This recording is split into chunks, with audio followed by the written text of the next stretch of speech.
Our last witness on the panel has certainly made a personal sacrifice to be with us. Farea Al-Muslimi is a Yemeni youth activist, writer, and freelance journalist. He has co-founded and chaired several local youth initiatives in Yemen. He currently works for Resonate Yemen, a grassroots youth-run foundation aimed at constructively engaging Yemeni youth in public policy dialogue. With the assistance of a U.S. State Department scholarship, Farea studied in the U.S. during high school. He attended the Yemeni University of Beirut and graduated with a degree in public policy from that institution last year. Mr. Al-Muslimi, I hope I pronounced your name close to correct. Thank you for traveling from Yemen to join us today. I'm looking forward to your testimony. Please proceed. Thank you, Chairman Durbin and Ranking Member Cruz, for inviting me here today. My name, as you mentioned, is Farea Al-Muslimi, and I am from Musab, a remote village mountain in Yemen. Just 6 days ago, my village was struck by an American drone in an attack that terrified the region's poor farmers. Musab is my village, but America has helped me grow up and become what I am today. I come from a family that lives off the fruit, vegetables, and livestock we raise in our farms. My father's income rarely exceeded $200. He learned to read late in his life, and my mother never did. My life, however, has been different. I am who I am today because the U.S. State Department supported my education. I spent a year living with an American family and attended an American high school.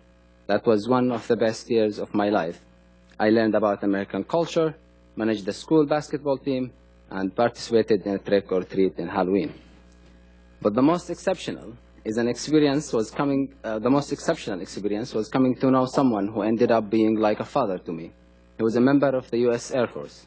Most of my year was spent with him and his family.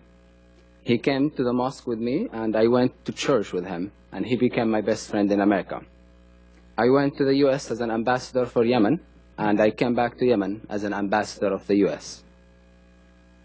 I could never have imagined that the same hand that changed my life and took it from miserable to promising one would also drown my village. My understanding is that a man named Hamid al-Radami was the target of a drone strike.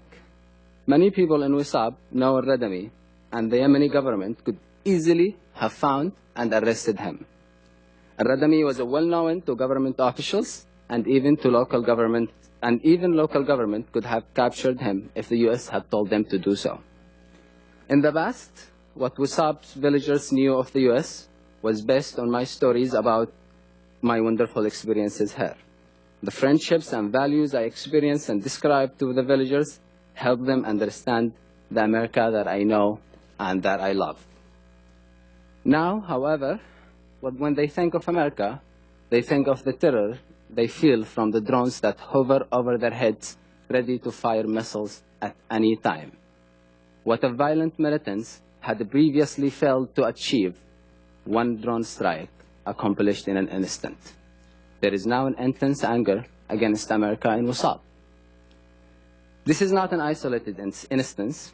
The drone strikes are the face of America to many Yemenis.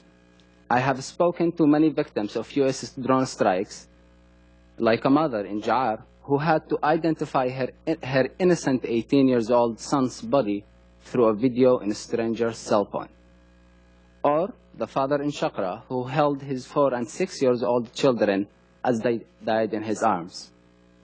Recently in Aden, I spoke with one of the tribal leaders present in 2009 at the place where the U.S. cruise missiles targeted the village of Al-Ma'jala in Lawdar, Abyan.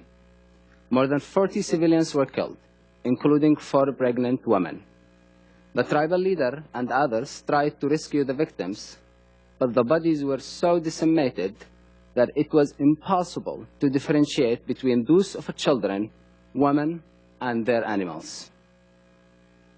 Some of these innocent people were buried in the same grave as their animals. In my written testimony, I provided detail about the human cost of these and other drone strikes based on interviews I have conducted or have been part of. I have a personal experience of the fear they cause. Late last year, I was in Abyan with an American journalist colleague. Suddenly, I heard the buzz. The local people we were interviewing told us that based on their past experiences, the thing hovering above us was an American drone. My heart sank. I felt helpless. It was the first time that I had truly feared for my life or for an American friend's life in Yemen. I couldn't help but think that the drone operator just might be my American friend with whom I had the warmest and deepest relationship here. I was torn between this great country that I love and the drone above my head that could not differentiate between me and some AQAP militants. It was one of the most divisive and difficult feelings I have ever encountered. I felt that way when my village was also droned. Thank you for having this hearing. I believe in America, and I deeply believe that when Americans truly know about how much pain and suffering the U.S. airstrikes have caused, and how much they are harming efforts to win hearts, minds, and grounds in Yemen, and hearts and minds of the Yemeni people, they will reject this devastating targeted killing program. Thank you. Thank you, sir. Please.